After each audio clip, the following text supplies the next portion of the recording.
If you're one of the, I don't know, billions of people scrolling TikTok every single day, you really need to hear this. The app that you know and love just went through a massive, massive shakeup in the United States. And honestly, it's a story that's been building for years. No, I'm not kidding.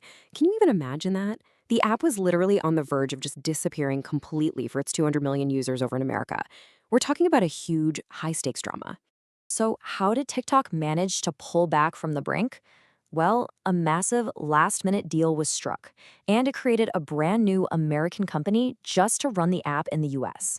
So, the ban is off, the app is safe for now, but the way it's run has been totally transformed.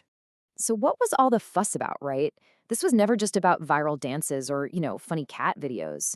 The real fight was about something way more serious: your data, who has access to it, and this giant tech rivalry between the US and China. Okay, this slide really gets to the heart of the whole debate. On one side, you've got the US government. They were seriously worried that TikTok's Chinese parent company, ByteDance, could be forced to hand over American user data.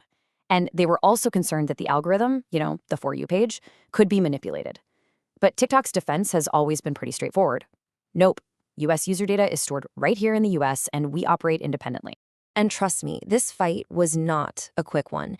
It has been a total roller coaster, stretching back for several years. It all kicked off way back in 2020 with the very first threat of a ban. Then you fast forward to 2024, and a law actually got passed that gave TikTok an ultimatum: either sell the US part of your business or face a complete shutdown. What came next was this crazy series of dramatic delays that kept pushing the deadline back until, finally, a deal was reached. So, after all that drama, who is actually in charge of TikTok in America now? Let's break down this new ownership structure because it's a completely new team calling the shots. Check out this chart. It shows the new setup.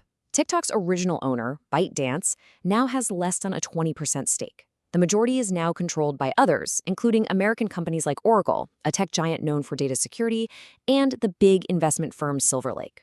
The whole point was to put control firmly in non-Chinese hands. So the new company is called TikTok USDS Joint Venture, which, is just a fancy way of saying it's a business partnership. Oracle has the most important job. They're going to be storing and protecting all American user data. And hey, for those of us in Singapore, you might recognize a name on the board: TikTok's global CEO, Chu Shu. Okay, this is the part you've probably been waiting for. How does all this boardroom stuff actually affect your For You page? Is TikTok going to feel different? This is the billion-dollar question, isn't it? That powerful algorithm, the secret sauce that just knows exactly what you want to watch, was at the very heart of this entire fight. So what happens to it now? Okay, here's the plan. ByteDance isn't selling its secret formula. Instead, they're licensing it to the new American company.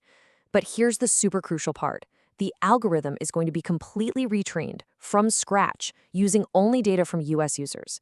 It's kind of like a digital firewall where the app has to learn everyone's preferences all over again, but this time inside a secure American system run by Oracle.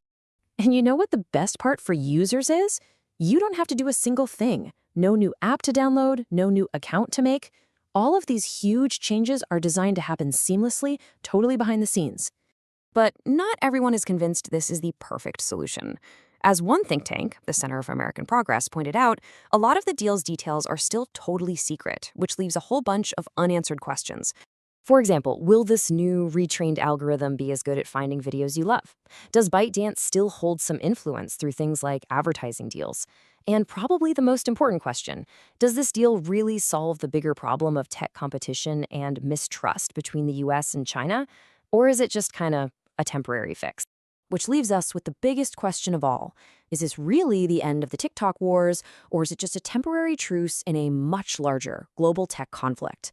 That's a question we'll all be watching for the answer to. Thanks for tuning in to this explainer.